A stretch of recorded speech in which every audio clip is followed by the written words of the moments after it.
recitation is not just for ordinary people.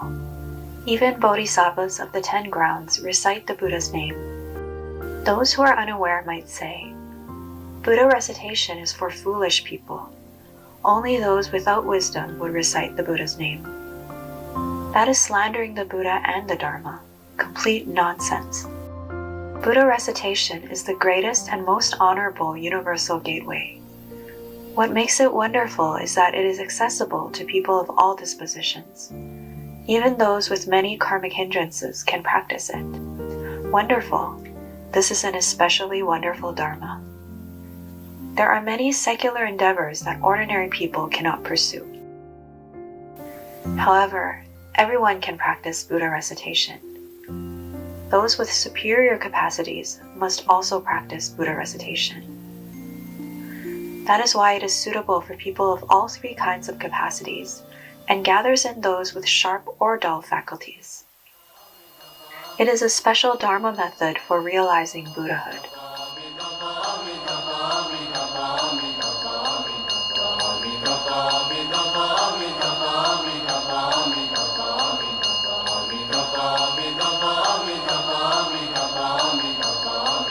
How do we practice Buddha recitation? First, we recite single-mindedly. Second, we recite out loud using the tongue. The 6 sense faculties include the eyes, ears, nose, and tongue, but not the mouth. The mouth is included in the 3 karmas: thoughts, words, and actions. The 6 sense faculties refer to the eyes, ears, nose, tongue, body, and mind. Buddha recitation uses the sense faculty of the tongue. Without the tongue, using only the mouth would not produce any sound. There might be sounds, but we would not be able to distinguish the words. When we recite, every word should be clear. How do we make it clear? We should be able to hear it with our ears. It is only clear if we can hear it. Every recitation of the Buddha's name should come from a mind of utmost sincerity. Chanted clearly and vibrantly, heard clearly by our ears, and imprinted back into our minds. Our ears clearly hear the sound, and our minds are clearly aware of the recitation. That is, we are aware of each and every recitation. There are 6 characters in each recitation.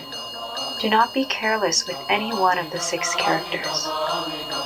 Focus all of our energy and strength on a single point. This is called a single practice.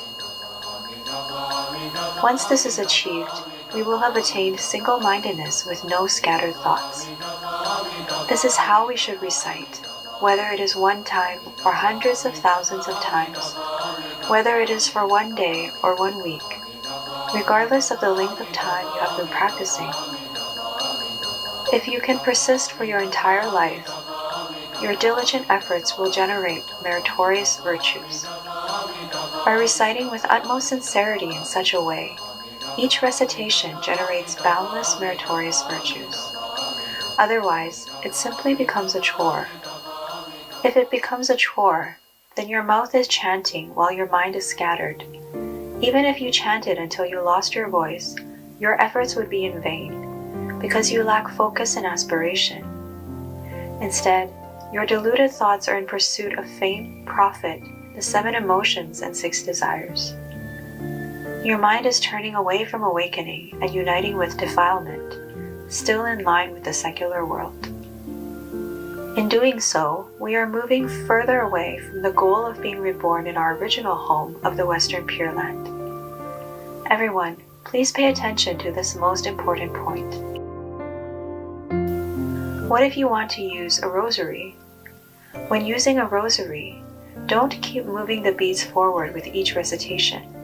That is not how you should use them. Instead, move 1 bead for every 3 recitations. This is how to keep the mind focused. Otherwise, you would not be putting the rosary to good use. You are not using it properly if you chant Omitofo, Omitofo, and quickly move the beads along. Rather than being in such a hurry, you should maintain a calm mind and chant Namo Omitofo Namo Ami Tuofo. Namo Ami Tuofo. Moving one bead for every 3 recitations at the beginning, and advance to 6, 9, or 10 recitations per bead. This is a way to practice. If we chant the Buddha's name using this method, we will surely be reborn in the Western Pure Land together. May we all be reborn in the Western Pure Land.